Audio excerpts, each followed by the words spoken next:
Welcome back to the deep dive. Today we're jumping into what has to be one of the biggest mic drop moments in scientific history. It really was. April 1953. The reveal of that elegant double helix of DNA, this one structure, it holds the key to all of inheritance.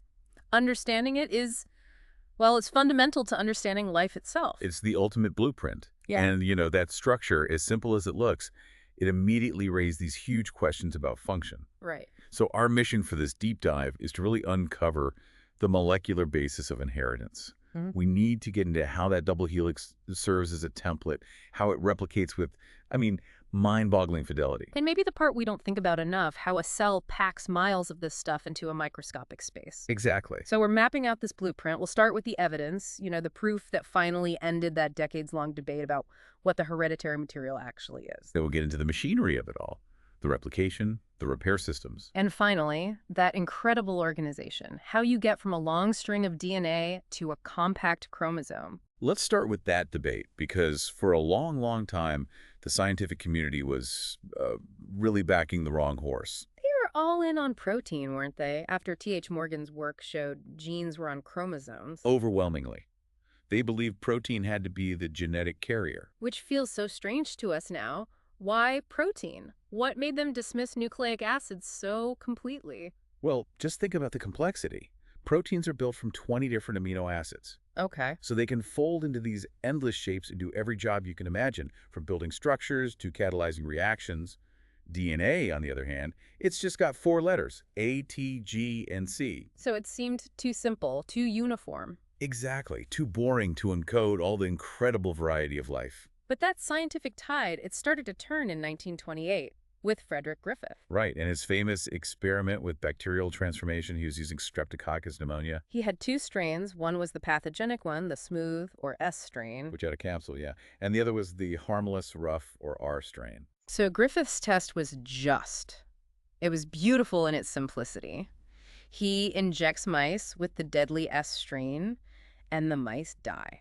No surprise there. He injects them with the harmless R strain. They're perfectly fine. He then heats up the deadly S cells, kills them, injects those, and nothing happens. The mice are fine.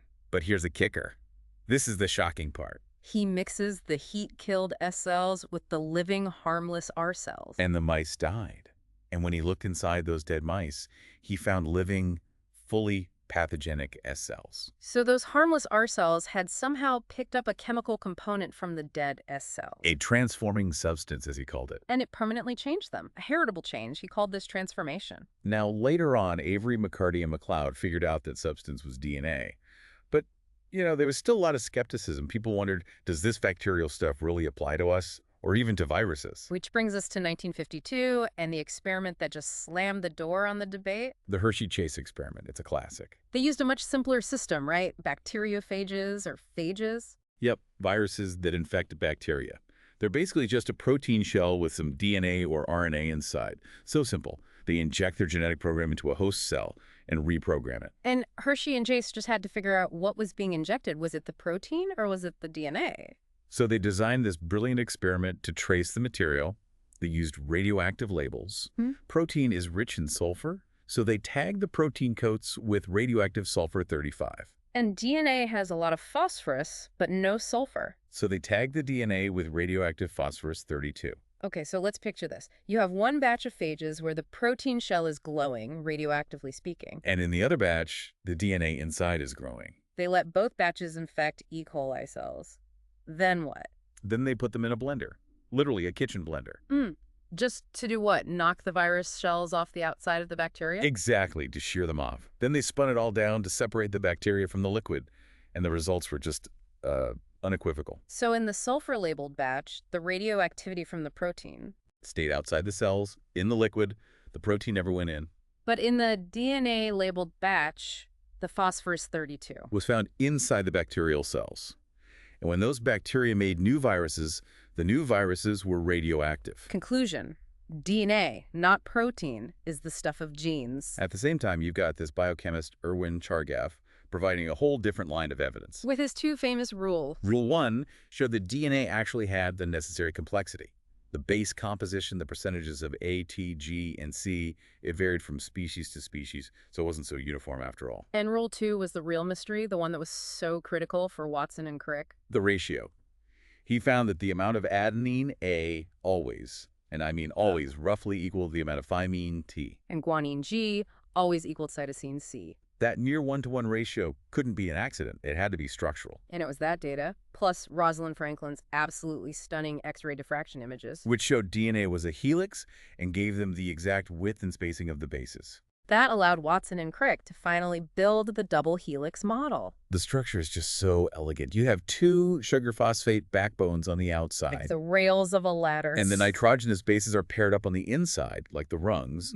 And critically, the two strands are anti-parallel. Meaning they run in opposite directions, like a divided highway. One goes 5' to 3', the other goes 3' to 5'. And that uniform width from Franklin's photo, the 2 nanometers, that told them exactly how the bases must pair. A purine, which is a bulkier 2-ring base like A or G, Has to pair with a slimmer pyrimidine, a 1-ring base like T or C. because 2 purines would be too wide and 2 pyrimidines would be too narrow. Right. So A pairs with T, held by 2 hydrogen bonds, and G pairs with C, held by 3. It perfectly explained Chargaff's rules, and more than that, the structure itself screamed, "I can be copied." Which is the perfect lead-in to replication. Watson and Crick saw it immediately. The two strands could just separate. And each one would act as a perfect mold or template for building a new complementary strand. This is the semi-conservative model. Right. But there were other ideas, like the conservative model, where the original molecule stays intact, or the dispersive model, where it's all chopped up and mixed. So we needed another clever experiment. Michelson and Stahl. Another classic. They used isotopes of nitrogen to tag the DNA, a heavy version and a normal light version. They started by growing bacteria in the heavy nitrogen, so all their DNA was heavy. Then they moved the bacteria into the light nitrogen medium and let them divide just once. And when they checked the DNA, it was all of an intermediate density, a hybrid. Exactly. So that immediately ruled out the conservative model. You didn't have one heavy band and one light band. But the real proof came after the second round of division in the light medium. They got 2 bands. One was that same intermediate hybrid, and the other was purely light DNA. Which is exactly what you'd expect from the semi-conservative model. Each new DNA molecule gets one old parental strand and one brand new strand. Perfect conformation. Okay, now for the machinery. This is where it gets a little complicated. It's a whole team of enzymes working together. It all starts at specific sites called origins of replication. In our big linear chromosomes, there are hundreds or even thousands of them. Which opens up these replication bubbles all along the DNA. And at each end of the bubble is a Y-shaped region called a replication fork. That's where the action is. So who's on the unwinding crew? First up is helicase.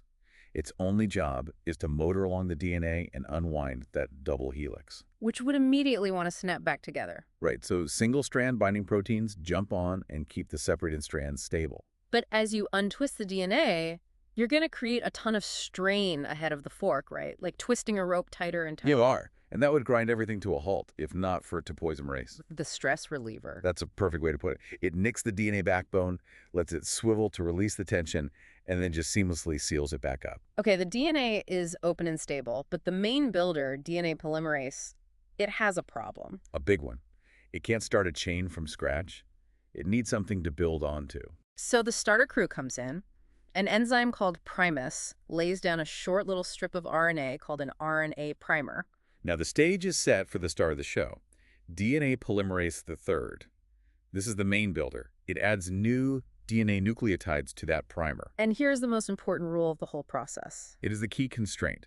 DNA polymerase III can only add nucleotides to the 3' end of a growing strand. Which means synthesis only ever happens in one direction, 5' to 3'. Always.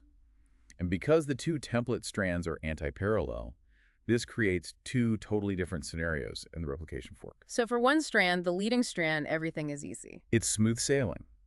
The template runs in the right direction, so polymerase can just synthesize the new strand continuously, chasing the fork as it opens. But the other side, the lagging strand, is a whole different ballgame. It's synthesized discontinuously, moving away from the replication fork. Because it still has to build 5' to 3', so it has to wait for the fork to open up a stretch, and then it synthesizes a piece backwards. Exactly. It builds these short, separate segments called Okazaki fragments.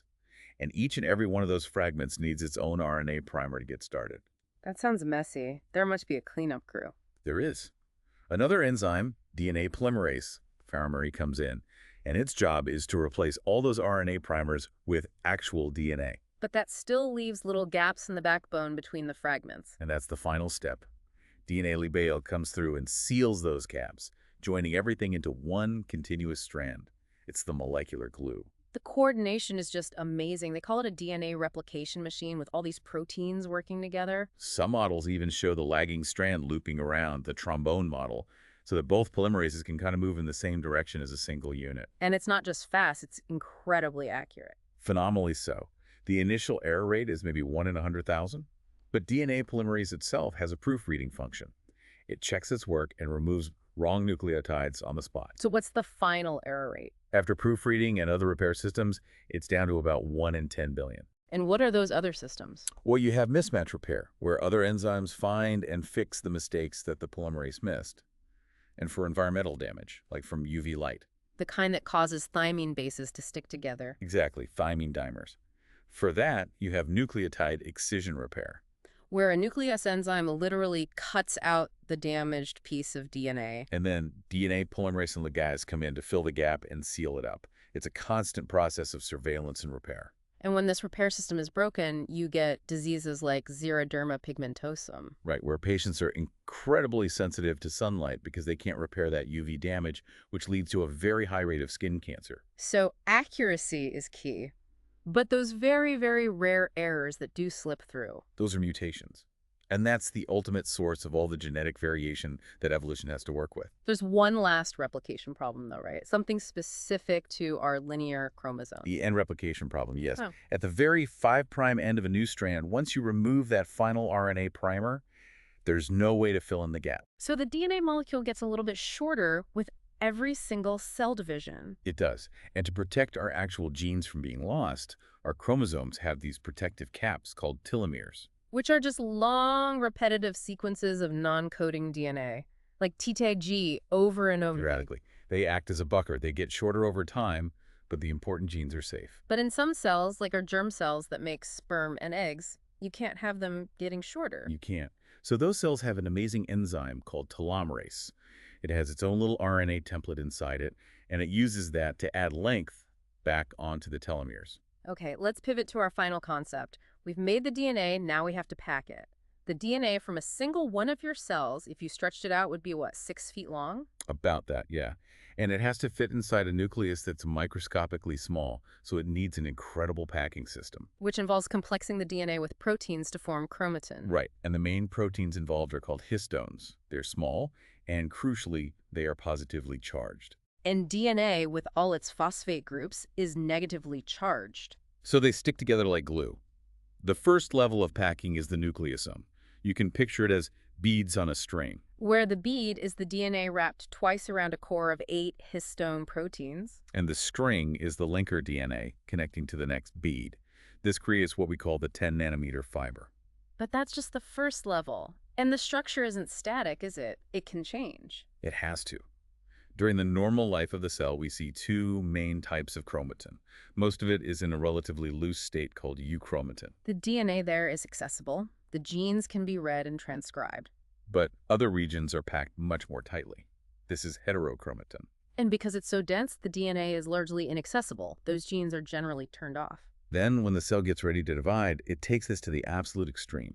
The chromatin condenses massively, with the help of other proteins, to form those thick, short chromosomes you can see with a microscope. It's an incredible journey, from just proving that DNA was the stuff of life, to understanding this intricate, high-fidelity replication system, and then finally seeing how the cell manages to organize and package that massive instruction manual. The biggest takeaway for me is always how structure defines function.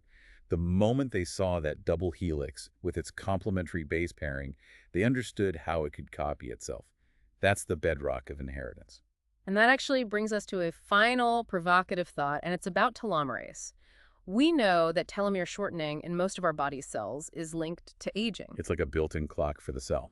But cancer cells often manage to turn telomerase back on, which makes them essentially immortal. So you have to ask yourself, Is our natural mechanism for aging, that shortening of the telomeres, also a built-in defense system against cancer? Is it a trade-off?